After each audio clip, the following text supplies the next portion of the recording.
On a collision course ang Marcos administration at si Senator Cynthia Villar dahil sa kanyang rice tarification law.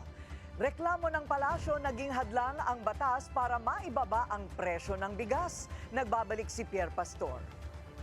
Sinisisi ng Malacanang ang batas ni Senator Cynthia Villar, ang Rice Tarification Law. Bunga raw nito na wala ng kapangyarihan ang National Food Authority o NFA na ma-regulate ang presyo ng bigas, kaya patuloy itong tumataas sa merkado.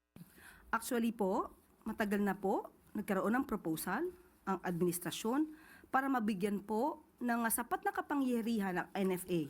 Gusto natin ipabatid na kapag po nabigyan natin ang karapatan ng NFA na makapagbenta ng diretsyo sa taong bayan at makontrol ang presyo ng bigas,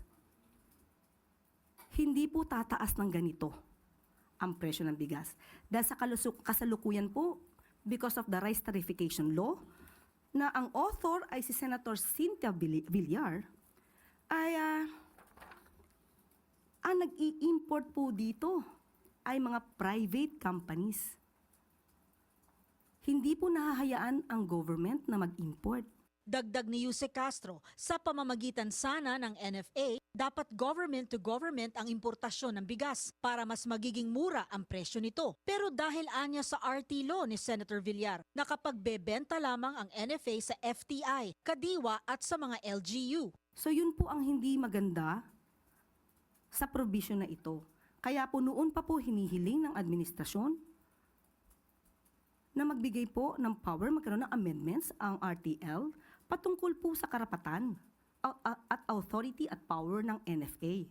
Kaya hamon ng palasyo sa mga mamamahayag, alamin kung paano nakikinabang ng husto ang mga importer ng bigas sa ilalim ng RTL. Alamin din daw kung sino-sino ang mga negosyanteng malakas mag-import ng bigas.